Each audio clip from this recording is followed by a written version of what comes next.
Hey, welcome back, everybody. It's time for another episode of Driven by Design. The one show, maybe the only show, that talks about all the things driving us these days. Driving us crazy sometimes in the process. With the man who's just crazy to talk about all this, our car designer, Brian Thompson. Hey, Brian. Howdy doody. I am excited about today's show. Really, really excited because we're talking about visions of the future from the past. Isn't that the truth? Isn't that the truth? Well, let's see if we can explain it here. We all grew up. Maybe I did. I'm obviously we're doing a video here, so you get to see me from coming out from behind the curtain here. I'm the Wizard of Oz here with my wizardly beard, and I remember the Jetsons. I remember flying cars. That was guaranteed to be the future. And as much as people laugh about that, we still think that's the future of cars somehow. That's how off we are when we think of the future. And so we're going to start with, for those, do you remember flying cars? Yeah, the series. So this show today is about a series of paintings that I'm doing called Do You Remember Flying Cars? And what I love about this idea is that it's an alternative 1970s where we discovered flying car technology and then veered off into that direction. Wow. And so what I wanted to propose, there's a couple of things I wanted to do with this, is capture the essence of that era. So very much capture the 70s aesthetic, big American cars. I lived it. I remember that. Yeah, exactly. Big, muscular. I remember, you probably could drive them. I remember sitting on my grandma's armrests in a red velour Caprice seat, and that was my baby seat. Yeah. So survival of the fittest for sure back then. Exactly. Yeah. Well, do you remember just the sheer? There was something about there was the audacity of it, the power of it. Muscle cars had turned into muscular creatures to the point that they were almost bloated dinosaurs. I remember my dad was an executive for Chrysler and brought home these big Chrysler Imperials, and people next door had the Cadillacs and all the other stuff, and they were just monstrous pieces of metal. They all just were completely off because very quickly we had the oil crisis, and suddenly the Japanese cars appeared, and they were smaller and they were better built and they got better mileage. That was not the ethos of that era. It was just make it massive and bigger, and it grew out of what I grew up in the 60s, which was the tail fins and the rockets on the back and the Cadillac that went on for 2 blocks.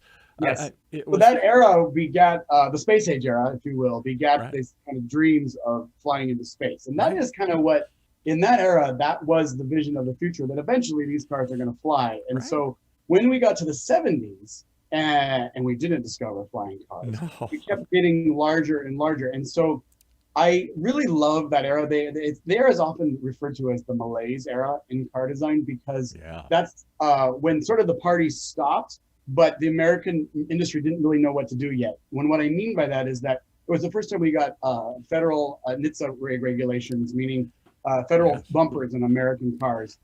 Which I remember my dad saying, this is the death of the car business. We got to have bumpers that match. And then we had to have, 5-mile-an-hour bumpers. And then we also had to put on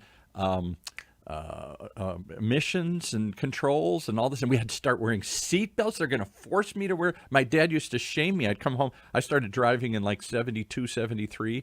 And my dad would say, put that darn thing off. And I said, no, Dad, they teach me got to put the seatbelt on. Well, no, and that's a great lesson. Not to derail too from who we were talking about, but that's actually a great lesson when you think about any time there's a paradigm shift in a technology or an awareness, or when people awaken to something like, safety. Yeah. There'll always be kind of a freak out period where we don't know what to do. That's happening in self-driving cars right now. Exactly. The same mentality shifts, but the technology evolves. So people are like, I would never ride in a self-driving car.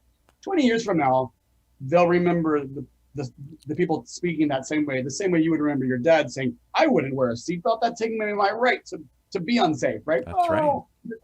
So it's a fascinating look when you look at something in retrospect. So, and that is what I wanted to do with this series, because as a car designer, for 2 decades, with Nissan, Volvo, Subaru, Honda, and many startups that ain't nobody ever heard of. Yeah, right. That era of designers were my mentors. And so they taught me car design. I think Tom Semple, Tom Matano, Alfonso Alfaiza. You know, I could go on and on. These Jerry Hirschberg, these guys that knew how to draw. Jerry Hirschberg, we did a tribute to him, the late great Jerry Hirschberg from the Nissan studio that turned this into, when it was just a bunch of renegades working out of almost like a garage. Maybe I'm overstating it, but it was a pirate studio. They stole him from Buick or some place big and brought him out here, and he created this free-flowing, free-thinking group of people, of which you were one. I got to be a part of it in the 2010, and I am always very grateful for that time. What I loved about that time is it informed a lot of my design aesthetic. And so, you know, my job today is perpetually looking forward now, basically designing. But it was the era of potentially I'm going to argue, the ugliest cars Americans ever made. The Pacer came out of that period. The big giant Mercuries and the big, that bloated Chrysler that they just went on and just a bulbous thing. These were not attractive cars. Call it ugly. Let's get into it. Okay, so ugly is in the beauty and the eye of the beholder. No, I totally agree with you. There are some really strange things that happened in that era where they were trying to push things forward, but they were handcuffed. Yeah. And I think whenever you get that kind of innovation, you get some kind of Lulu Ingeborgs that come out of it. Yeah. But at the same time, to me, that era, because they were combining the sort of freedom of the muscle car era now with the evolving technology, right, and fuel embargo crisis coming on the horizon, the talent of those guys is what inspired me. So I'm very inspired by the big pontoon fenders of the Buicks and the Chevys and the Cadillacs of that time, Fords and Chryslers. And so the series that's behind me, it postulates fictional cars inspired by those three makers, meaning Ford, General Motors, and Chrysler. Right. None of these cars are actually branded. What I'm trying to explore is the form vocabulary of each one of those companies, because those guys taught me design. Right. And what would have happened if they had had the freedom to design? If that crazy dream had really come true, if we'd woken up and realized the dream that I first saw as a cartoon in the Jetsons, and then I saw it every year in Popular Mechanics, and everybody kept fantasizing, oh, it's just going to happen. The cars are going to fly. Every movie showed them flying. It was just, yeah. And it's kind of what I love about what I'm enjoying in developing the series is that the visuals that I'm painting them as if it's about 1986 and these cars are no longer new. So everything still happened. The Japanese cars came in, but they were Japanese flying cars. And these big, beautiful American sky yachts, if you will. Yachts, that's exactly what they were. They were yachts. They were land yachts, sky yachts. We used to call them land yachts, some of them. They were so big. And barges. But imagine them being a little older now and still beautiful, but a little disused, a little not appreciated. So the one behind me is this sort of like, it's playing in Pontiac and Oldsmobile vocabulary, but you can imagine this sort of like. I'm trying to look up some of them here as we're talking. Keep going, yeah. Yeah, like flying over your head, but maybe it's like leaking a little oil now and like, dented and like, that's the era I want to capture, this sort of like, they're underappreciated, but still nuggets of beauty in there. Can I throw in one other thing, though? And I don't know that the public knows this as well as I saw it, but this was, again, my father was in charge of marketing for Chrysler Corporation during those years and in charge of the import program for Chrysler. And all my friends' dads had similar positions. Yeah, the import, well, that was, someday we'll talk about that sad story, because he was fighting for imports and they're laughing at him. And he's saying, this is the future. And they're saying, forget it. Those little tin cups. Chrysler facilitated Mitsubishi coming into this. Mitsubishi wouldn't be here without Chrysler. That's exactly it. And he was the one that tried to bring in the Cricket. Go look up the Cricket somewhere. Yeah, no, that one's it's actually an English car. The Roots, Roots motor. Yeah, they bought a stake and they brought it over and they called it the Cricket. We named our cat the Cricket. And the Simca, which everybody laughed at, with the French automaker with the front-wheel drive. No, what kind of insanity is this, front-wheel drive? And we'd go through the snow in this little tiny car, and all these big land yachts are stuck in a drift somewhere. No, we could talk about that forever. But my point is, not only were they just badass, ugly cars, I'm sorry, car collectors are not going to be collecting these cars except for the ugliness of them someday. Wait. They're not going to collect the import cars? They're not going to check. No. I'm the big giant land yachts. The stuff that I don't know. I think that's like the newest hot spot. Maybe it's like bad movies. They were so ugly that anyway. We knew they were ugly even back then. The colors, they had these browns and everything. My mother had one of those dusters that had the yellow wallpaper all over the roof, literally. Yeah, vinyl yellow paper. Personalized roof, weird stuff. Anyway, they were lousy built, which is really what not just the fuel efficiency the Japanese brought, but the efficiency just in time and better quality. The cars leaked like crazy. The cars had constant, and they didn't put any money into it because they had no competition. And I could tell you 100 other reasons, but they basically just kept saying, we've already paid for the dies. Let's just squeeze it out another year and another year, another year. Dress it up, do something to it, but let's put a little lipstick on the pig, and let's see if we can sell some more of these things. Well, and some of the professors I had at that era, like Clyde Foles, back in school, like they had worked on those big LTDs, and I remember LTDs, Clyde yes, Foles right. was like a big furry bear of a man, and he would talk about like they'd be working on the some big Crown Victoria Landau Crown roof. Vics, yes, right. Let's give it more. Let's put a garage door headlights on the front, and then on the garage door we'll have elephant hide. And there was like this very additive period, right? Yeah. But if you stand back from the cars of that era and you really just distill them down to their shapes, they were so beautiful because it had so much real estate to play with. These big real long estate, yeah. Right. That we don't have anymore in car design. That's true. And so that's kind of what I'm playing with is exactly what you're talking about. These sort of like they call it malaise because it was almost a depression of time. Right. Because they had to deal with all of these new rules, but also there was a little bit of laziness in there. That's what I'm getting at. They just didn't the companies themselves were like, just dress it up a little bit. We're just going to crank out this, but it leaks, but it rusts. I know. Yeah. Don't build a car that's been built on. Don't buy a car that's been built on Friday, right? Because truthfully, honest, all the guys that were drunk and leaving, and then the unions were wild. I could tell you a wild story. I worked in the car factories. You didn't buy a car that was built on Monday or Friday because I've heard that, like, tin cans inside the back of the cars and stuff. I saw it literally happen. And that is the essence of this series of paintings. And so what I'm hoping to do with this not only is explore that era of car in an alternative version, but as you know, last year I started an LGBT scholarship. Yes, let's talk about that. A very powerful thing that you've had success with here. Well, and so so it created an LGBT scholarship for car design students at College for Creative Studies. I was I couldn't believe how well it happened. We raised over $50,000 last year, and this last August 2020, we awarded the first award. And so now that the scholarship is an endowment, and it will live on in perpetuity, right? I'm shifting to how do I generate funds for the scholarship over time. Particularly since we can't get together and have fundraisers. You had some big ones out in Palm Springs and stuff, or you can't do that right now. So what else can you do to generate funds? You've come up with this fun idea. Yeah, so the paintings. I love doing the art. I love the era. I love design. And so I was like, okay, so the paintings can be a great resource of revenue for the scholarship. And so I'm showing them at the Brian Markey Gallery in Palm Springs.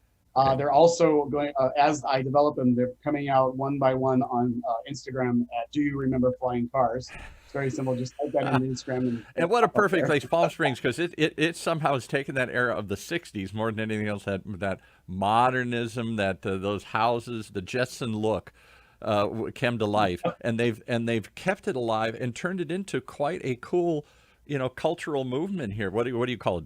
Modern houses, all these. Well, the thing that I love about Palm Springs is that it's always captured in a time bubble, but it's always evolving. And what I mean by that is it's a mid-century modern mecca. That's when the Rat Pack was hanging out there. Frank Sinatra, Marilyn Monroe, Sammy Davis Jr. All those guys were out there, and the architects were experimenting with these very like planar, beautiful, simple construction homes and angular and pointing things and flying roofs and flying cars and everything here. Yeah. And Palm Springs has such a strong historic society that they protect that architecture. But what I mean by it's always evolving is what I notice now is that as guys my age who grew up with the 70s are now getting to the 40s and 50s, this era is starting to be protected as well. So I'm noticing the 70s architecture. And I hate to say it, but I remember the 60s too, and many people in the rest of America, that 60s There's all these names to it. I've forgotten what you call it, but that '60s look of the McDonald's drive-ins and the Yeah. yeah, that right. What is it called? Googie style or something? Googie is a style of architecture that basically takes the whimsical and frivolous and makes it into architectural elements. Yes, lots Like of McDonald's or like the original, like, chevron shape that kind of go up into the sky. Yes, yes, all that stuff. All that stuff got torn down in the rest of the country, and somehow it survived in Palm Springs. Maybe because there was kind of an economic downturn for a while there, and there wasn't the money to tear it down. And then because there was a group of people that found it appealing and started preserving it, and maybe just because it was warm and it didn't all rust and fall apart like it did. Well, there's no entropy in the desert, right?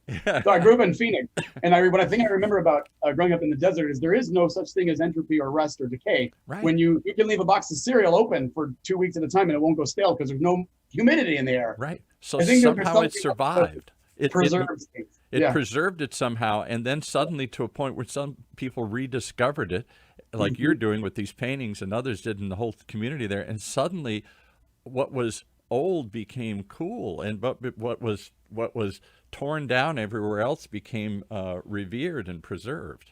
Yeah, and I love seeing it evolve. So now that when I remember being a kid driving through out through the windmills of Palm Springs to see the houses, and I would be and the mid-century houses were not in fashion at that point. They were just seen as cheap construction that was disliked or unfashionable. But as a kid, I responded to the light in the architecture of those buildings, and I fell in love with them as a little boy. And but at that time, the cars that were the contemporaries on the road were like Subarus and Thunderbirds. That's what I always remember, like little teeny tiny Japanese cars and huge American boats with like fabric and textiles on the outside of the car. On the outside of the car, they put textiles. My mother had a car, and it covered the roof in it. It was a Plymouth Duster. It was yellow, and they put to be flower power. This is about 1970. They put giant flowers all over the roof. I've never heard anybody even talk about it. It was the ugliest thing I ever saw in my life. Even then, I thought it was ugly. Ugly. Yeah, it's always contextual, right? To the time. I remember She thought it was cool. Well, yeah, I did, but I guess that term is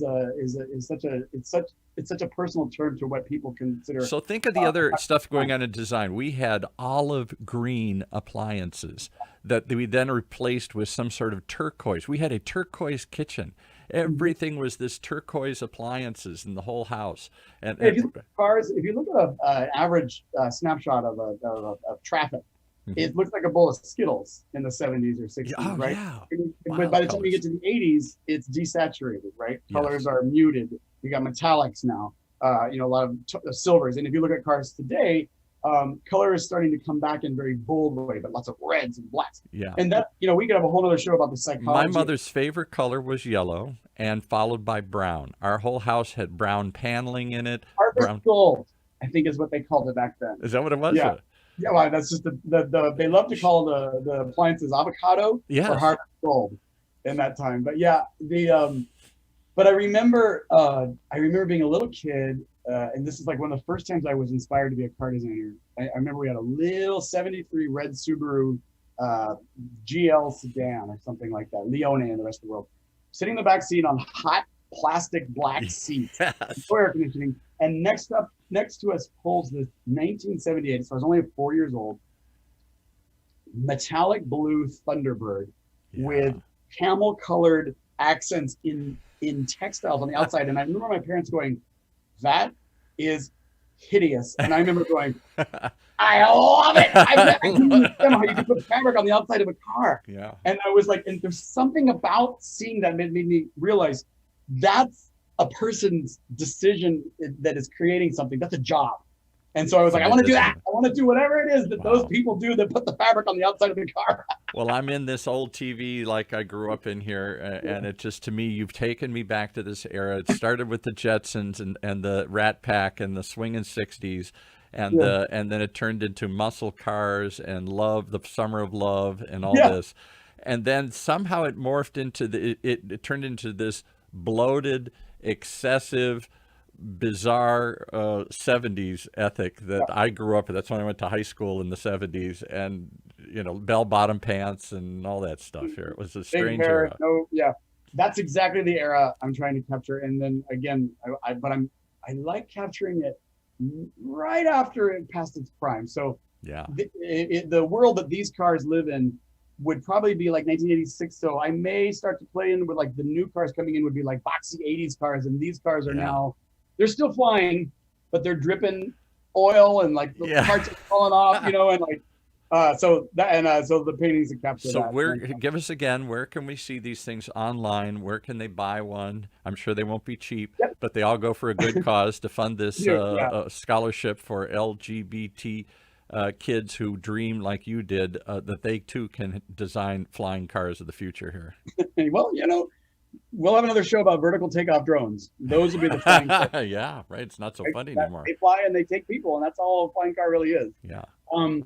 Do you remember flying cars? Is how to find it on Instagram, Facebook. If you just type in "Do you remember flying cars" in quotes, it'll come up. And like I said, on that, and mostly on the Instagram profile, I show my technique. I'm definitely one of those designers. I like to include people in what I do. I don't hide the technique because I learned this technique from other people. And you're a continuum, art that is, if you're inspired by something, you will always create your own version because you're you, and that's what your spirit is in this world, is an original creation. So I encourage people to be inspired by the work, and it's fun. I'm really hoping it grows and raises a lot more money for this fund. If no other reason, you have captured in one phrase what we all remember of that, those of us that lived through it. Flying cars, that was kind of the epitome of the era, and it evokes not only the dream, the boldness, anything can go, the audacity of everything, but also the absurdity of what they were doing. Well, and what I like to, so just as we kind of end this up, what I want to, people have asked me in the past, is this retrofuturism? And I say, no, that's retrofuturism is how you imagined people of an era would have imagined the future with now the perspective looking back on the past. The work this is these cars are very much contemporaries of their fictional time.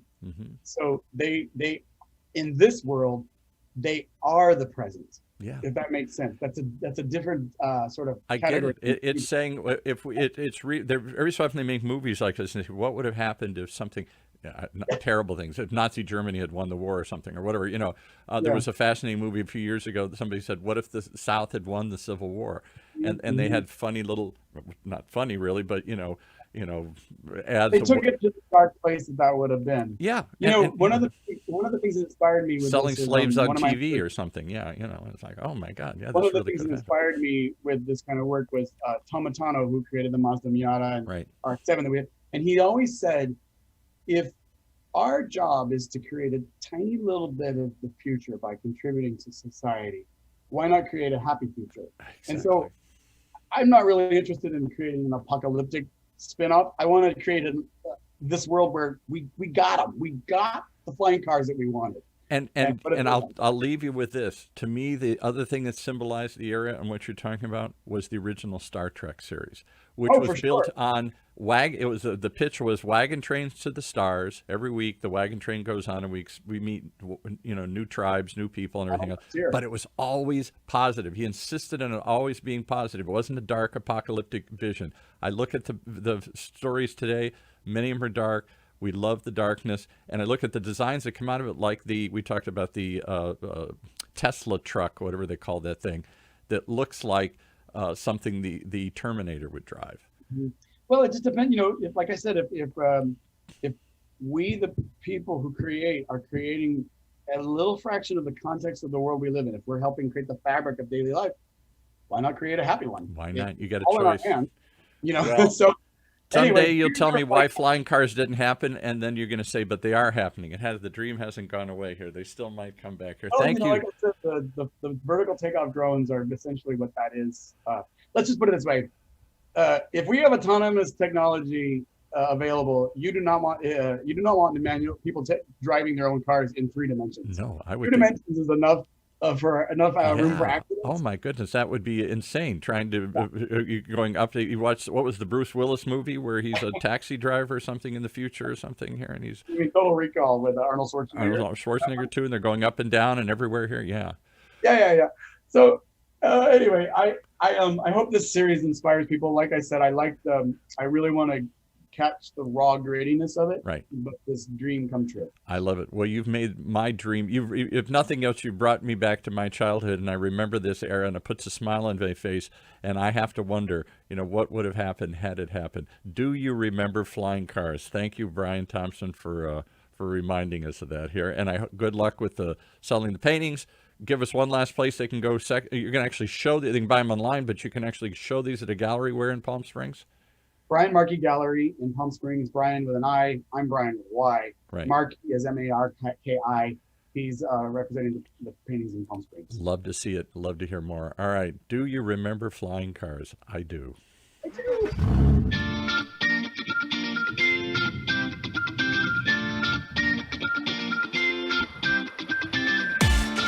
You've been listening to another great example of why you should tune in each and every week